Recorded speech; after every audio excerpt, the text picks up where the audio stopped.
Morning বন্ধুরা, কেমন আছো তোমরা সবাই? আশা করি সবাই ভালো আছো আর আমরা খুব ভালো আছি। তো এখন বাজছে ঘড়িতে 7টা 20 মতো বাজছে। তো আমরা এখন যাচ্ছি, আমি যাচ্ছি, বিশেষ করে আমি দেখতে যাচ্ছি শরীর একটু চেক আপ করানোর জন্য কলকাতা। আর এই ম্যাডাম যাচ্ছেন বাড়ি। বাড়ি, ওই জন্য একটু আনন্দিত আর কি।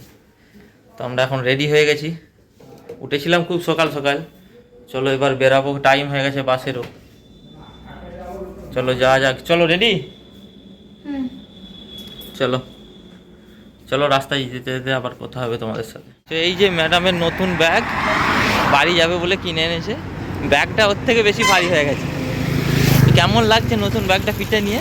প্রতিবারই আমার পিঠের ব্যাগগুলো এরকম আমার ভারী হয় আর আমাকে এরকম নুইয়ে দেয়। দুনিয়া ভরে জামা কাপড় কুড়িয়েছে। তো চলো আগাতে থাকি। তো আমি নেমে গেছি মেছে দেয়। গাড়িতে তো প্রচণ্ড ভিড় ছিল, সেই জন্য আর ভিডিওটা কন্টিনিউ করতে পারছিলাম না। এখন যাচ্ছি সেই মিষ্টির দোকানে, একটু সবার জন্য মিষ্টি কিনবো অল্প করে, দিয়ে গাড়িতে উঠবো। গাড়িতে সিটটা রেখে এসেছি। এই যে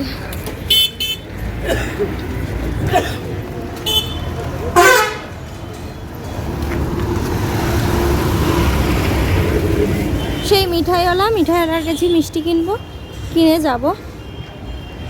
তোমাদের সঙ্গে আবার পরে কথা হবে, কারণ গাড়িতে বেশি টাইম নেয়, প্রায় বেঁচে গেছে 9টা 5-10। তাড়াতাড়ি করে নেবো আর ফটাফট যাবো।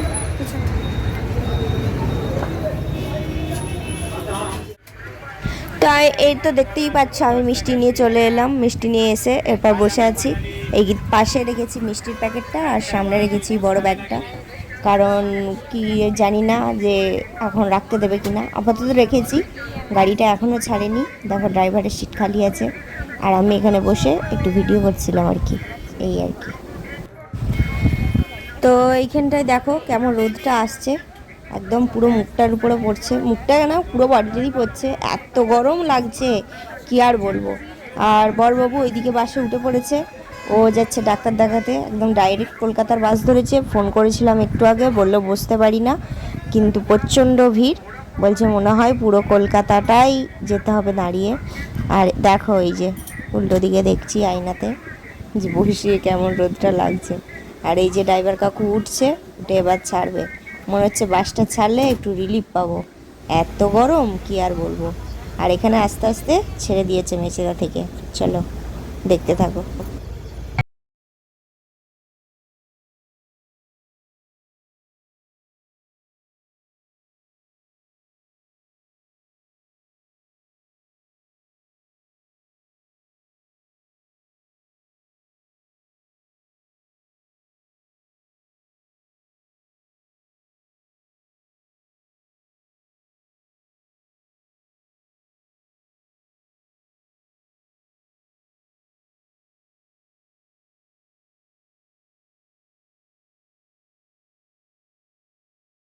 আর দেখো, চিনতে পারছো কি? এটা হচ্ছে সেই কামারপুকুর চটি।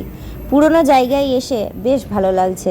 আমরা যারা বাইরে থাকি তারা যখন বাড়িতে ফেরে তখন এই জায়গাগুলো দেখে সত্যিই ভীষণ ভালো লাগে।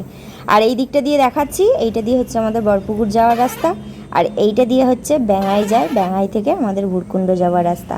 আর এটা সোজা বেরিয়ে যাচ্ছে আরামবাগ। তো দেখো আস্তে আস্তে কামারপুকুর থেকে ছেড়ে বেরিয়ে এসছে গাড়ি। আর এইটা হচ্ছে গোঘাট। এইখানে হচ্ছে আমার মাসিমণির মেয়ে থাকে, তাকেই ফোন করার চেষ্টা করছিলাম যে কোথায় আছে, কিন্তু সে আরামবাগই গেছে। তো ওই জন্য আর তার সঙ্গে দেখা হলো না। একবারে দেখা হবে আরামবাগে। চলো।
আমি চলে এসেছি একদম বাড়ি মানে ভুরকুণ্ড। আর আরামবাগে নেমে এতটুকুও সময় পাইনি যে ভিডিওটা করার। সে অনেকক্ষণ পর তোমাদের সঙ্গে দেখা হলো, তার জন্য দুঃখিত। কিন্তু বাড়ি আসার পর মানে বাড়ি ঢুকেছি প্রায় 5টা 10-15 বেজে গেছে। তারপর একটু ফ্রেশ হয়ে বসেছিলাম, বসে আবার ভিডিওটা কন্টিনিউ করছি। তো যাব এখন ওই বাড়ি মানে পাকার বাড়ি, কারণ কি ওইখানে আছে ওখানে করব সন্ধ্যে দেব, সেই জন্য যাচ্ছি। মা এখনও কাজ করে উঠতে পারেনি। তো চলো আস্তে আস্তে সন্ধ্যে দিয়ে আসার পর তোমাদের সঙ্গে আবার দেখা হবে। বাড়িটার অনেকটাই হয়ে গেছে, সেটা কাল দেখা। এর মাঝে হয়েছিল ভাইপোকে ফোন, সেখানে বড় মা কথা বলেছে, সবাই মানে জেঠুরো বাপি সবাই কথা বলতে অনেকটা টাইম কেটে গেছিলো। তারপরে আরও সবাই ফোন করেছিল, ফোন করে সবাই জানলো কখন এসছি না এসছি। সেই করতে করতে বেজে গেছে 10টা। আর মা তো আজ প্রচুর রান্না করেছে, নিম বেগুন ভাজা, কচি খাড়া আলু পোস্ত, বাটা মাছ ভাজা, মাছের ডিমের ভাজা আর মাছের ঝোল। বাস সেই দিয়ে দারুণ একটা ডিনার হলো। টমেটোর চাটনি, আর এই যে টমেটোর চাটনি দিয়েছো নাকি তুমি? টমেটোর চাটনি দিতে ভুলে গেছে। আর এই যে এসেছি বলে বিছানার চাদর পাতা হচ্ছে। আরে এত পরিমাণে মশা তা ঠিক নয়। আর আমি এখানে খাচ্ছি দুধ, গরম গরম দুধ। কারণ কি অনেক সকালবেলা উঠতে হয়েছিল, উঠে একটু গাটা স্পঞ্জ করে তারপরে তো বেরিয়েছি, ওই জন্য একটু জিভে ব্যথা করছে, ওই জন্য গরম দুধটা খাবো। মায়ের এখানে বিছানা রেডি, একদম যাবো শুয়ে পড়বো।